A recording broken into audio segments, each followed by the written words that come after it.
Hello? Bet you didn't expect to see me so soon. Well, I don't have a job anymore, so I just quit because school is hard and I have to focus on school. Today, I'm gonna be doing book recommendations and talking about my favorite books and books. In the spirit of that, I'm wearing my Song of Achilles book earrings. I got these from Etsy, which is where all my money goes. Also, book page wall. This is a new addition to my room, and the bookshelves are a new addition to my room, and I wanted to show this in its entirety before I go and pull books, which I'm going to do right now.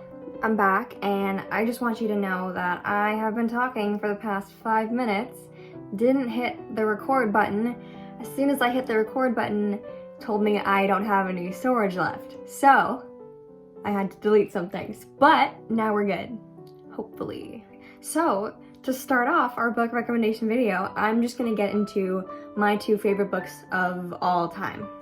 Hi, just wanted to put a little disclaimer. I think it's necessary to say that these might be the absolute worst, most useless book summaries and reviews ever. That being said, I think you're just gonna have to trust me on these. I was very excited to talk about them and didn't end up saying much of anything at all. I was gonna refilm it, but then I was like, can I honestly even do it better? I can't.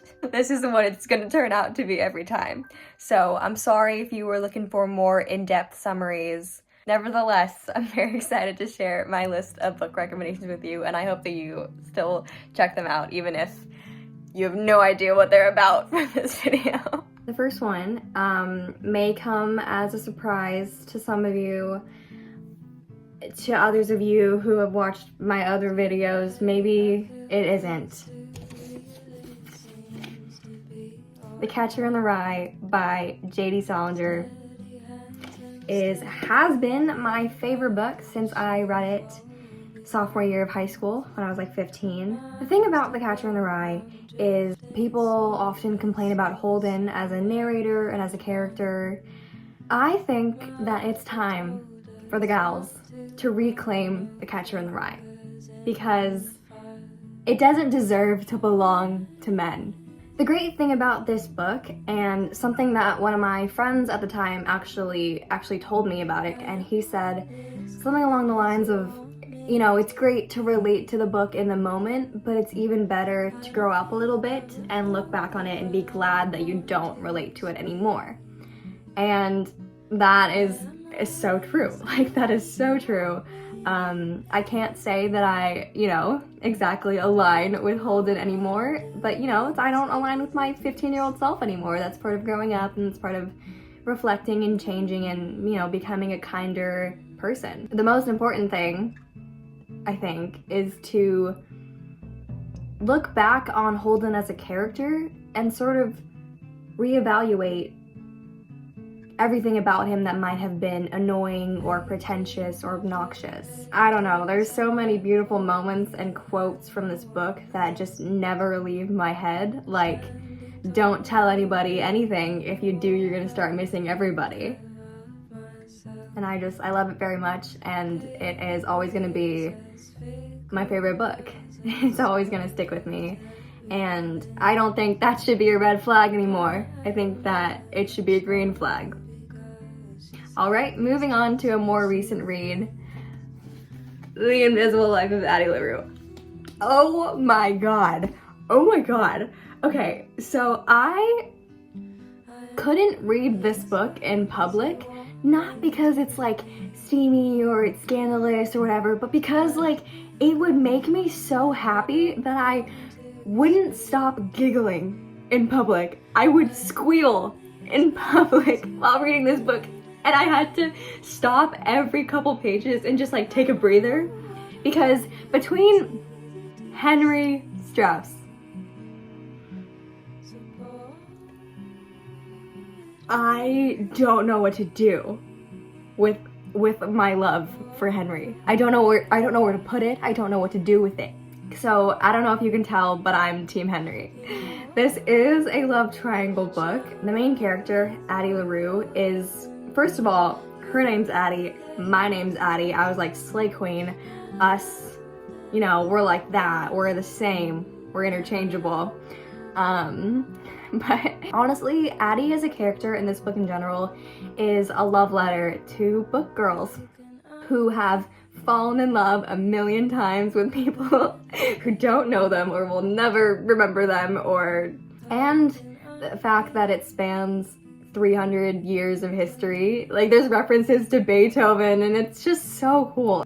The reason that it's my favorite book is because it is just everything that I could ever want in a book. It has history, an incredible protagonist, LGBT representation. Also, Henry Strauss is described as looking like Harry Potter and Peter Parker.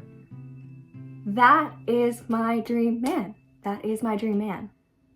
I love this book. I have 2 copies of it because I wanted the Barnes & Noble special edition. It is so incredible. It is so good. And my life will never be the same. Anyways, so these are my favorite books of all time.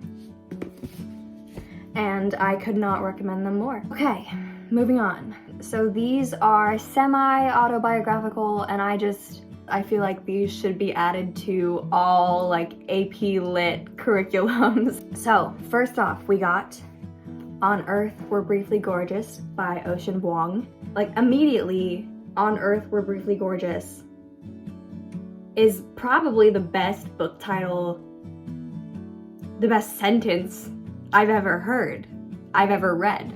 And I'm just gonna read the synopsis to you. On Earth We're Briefly Gorgeous is a letter from a son to a mother who cannot read. Written when the speaker, Little Dog, is in his late 20s, the letter unearths a family's history that began before he was born, a history whose epicenter is rooted in Vietnam. It is so intimate and just incredible in its prose and its depth. I'm not exaggerating, I do think it is a testament to the human experience. All right, next up is The Things They Carried by Tim O'Brien.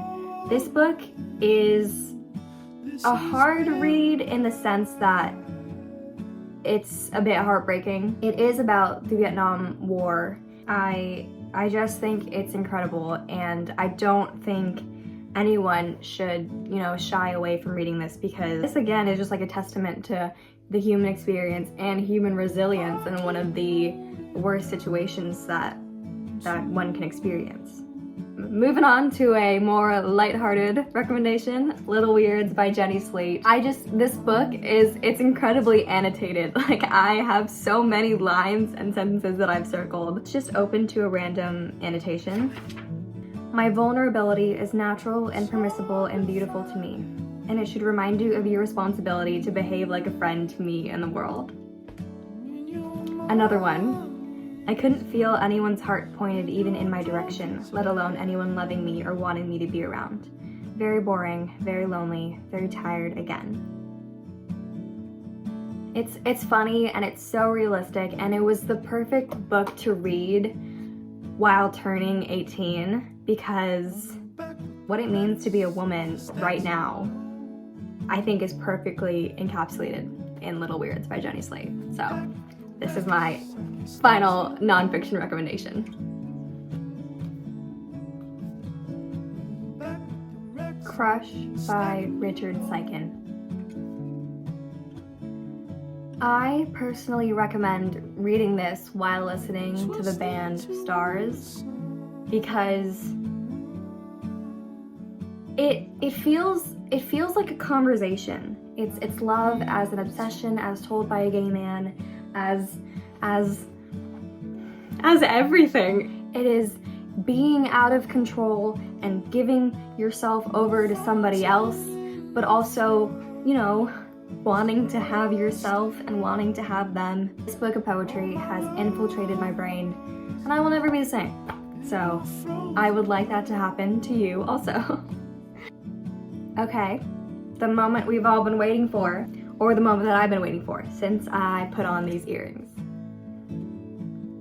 Of course, I'm not gonna not talk about the Song of Achilles. I probably don't need to say much, because if you haven't read the Song of Achilles, you've probably heard of it. I am not a crier. It's because I'm an Aquarius moon, probably. I don't cry that often. After finishing this book, I cried so hard and for so long that I woke up the next morning and felt like I had a hangover because I was so dehydrated and my head was throbbing, and it was so worth it. It's not overhyped at all. Sometimes things don't live up to the hype. This does. Also by Madeline Miller.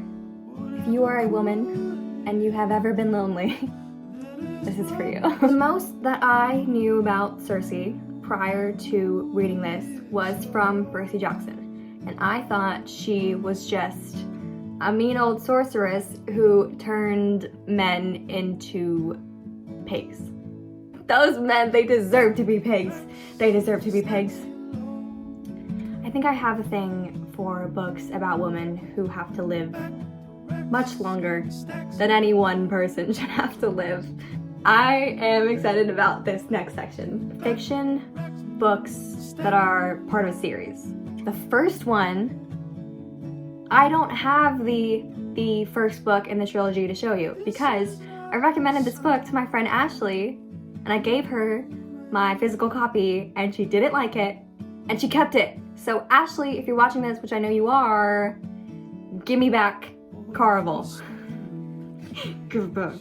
So anyways, this is the second book in the series, but the first book is called Caraval.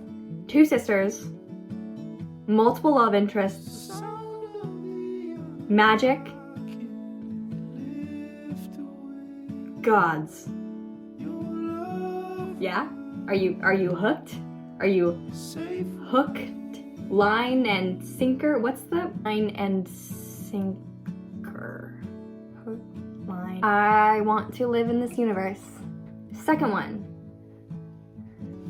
Scythe by Neal Shusterman. Basically, the world is perfect. There's no disease, and there's no war, and there's no poverty or hunger, and so people don't die. Humanity has conquered death. Scythes are people who are chosen to basically do what a scythe does.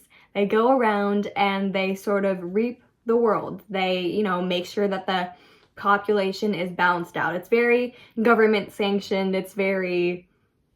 Then these two characters, Citra and Rowan, I'm in love with Rowan. They have to train to be a scythe. And that is where I will leave you because it is so good. Okay. The Knife of Never Letting Go by Patrick Ness. The Knife of Never Letting Go is part of the Chaos Walking trilogy, and if that name sounds familiar to you, it's because they made a movie out of this book starring Tom Holland and Daisy Ridley. And this was one of my favorite books for a long time, and when I found out that Tom freaking Holland, was gonna be Todd, I died and I ascended, and this is my ghost. Unfortunately, I was brought back to life because the movie was bad. So, if you saw the movie or heard that the movie was bad and you're like, why would I read the book? I promise you, the book is so much better. The book is so much better. The entire trilogy is very good, and you get the benefit of imagining Todd as Tom Holland. So just forget about the movie and read the book, because the book is very good. Sophomore year of high school, my friend Ashley, my friend Tia, and I would sit in the back of our Latin class and just talk about the Red Queen series by Victoria Aveyard. That is all we would do. I did not pick up a single word of Latin from that year. You've probably heard of this series, you probably heard of this author. She's on TikTok, I see her videos all the time, which is awesome. And you might be wondering, what are those pink sticky notes? You don't have those in any other of the books. These are my favorite Maven scenes in this book. You love who you love, is what I'm gonna say about that.